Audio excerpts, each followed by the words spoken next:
Hello everyone, good evening, welcome to my blog. তোমরা সবাই কেমন আছো? আশা করি ভালো আছো। আমরাও খুব ভালো আছি। অনেক দিন পর ব্লগ দিচ্ছি। এটা হচ্ছে দিওয়ালির ব্লগ।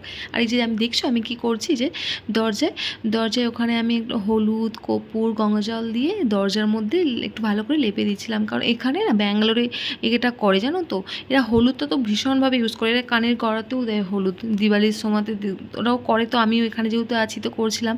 তারপরে এই যে এখানে আমি প্রদীপ জ্বালতে চাইছি, কিন্তু ব্যাড লাক, প্রদীপ জ্বলছে না। আমার মনে হয় প্রত্যেকবার দিওয়ালিতে সবসময় দেখেছি এত হাওয়া দেয় যে প্রদীপ বাতি কেউ জ্বালতে পারে না। এটা মনে হচ্ছে ভগবানেরই লীলা খেলা, আমার যতটুকু মনে হয়। তারপরে এখানে এই যে পুজো হয়ে গেছে, পুজো করেই আমি সব বাইরে প্রদীপ টদীপ জ্বালতে গিয়েছিলাম, কিন্তু যা হোক জ্বালতে পারলাম না। যা হোক ভেতরেরগুলো জ্বলছে ভালোভাবে।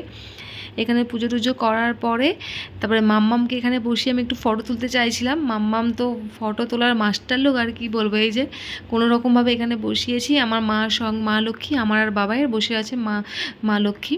এই যে আডুম বাডুম করে বসেছে। ওকে যেভাবে বসতে বলবো সেইভাবেই বসে। ওকে বলেছি আডুম বাডুম করে বসো, তো ওইভাবেই ও বসেছে। ও জানে আডুম বাডুমভাবে বসতে হয় কীভাবে, ও সব জানে, পাকা বুড়ি আমাদের এটা। তারপরে এই যে বাইরে দেখো এত বোম ফাটছে, কী বলবো। সবথেকে অবাক ব্যাপার লাগলো, আমার মাম্মা এত সাহসী, মানে ও এমনি তো ভয় পায় না সব কিছু তো, কিন্তু এই যে বমি তো এত ভয় পাচ্ছে, বমির সাউন্ডে আমি কি বলবো, অত্যাধিক ভয় পাচ্ছে। ও কান্না করছে রীতিমতো। ওর জন্য আমাদের জানালা দরজা সব বন্ধ করে রাখতে হয়েছে, কারণ এত আওয়াজ হচ্ছে, আওয়াজে ও আরও ভয় পাচ্ছে। ও প্রচণ্ডভাবে ভয় পেয়ে যাচ্ছে। তো ওর জন্য সব বন্ধ করে গেছিলাম। অনেক বাজি টাজি কিনেছিলাম, কিন্তু কিছুই ফাটাতে পারিনি ওর জন্য। ও যেহেতু ভয় পাচ্ছে, আর তো ফাটিয়ে লাভ নেই।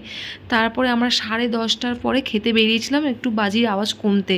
তারপর দেখো এখানে নিয়েছিলাম ক্রিমি বাটার গার্লিক পনির নিয়েছিলাম, আর এখানে পেপার ড্রাই মাশরুম নিয়েছিলাম।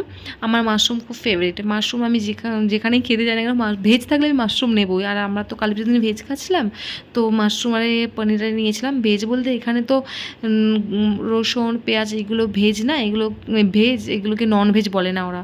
তো যাই হোক এখানে আমরা নিয়েছিলাম Singapore fried rice, veg fried rice. এই ফ্রায়েড রাইসটা সত্যি অসাধারণ খেতে হলো, খুবই সুন্দর খেতে ছিল।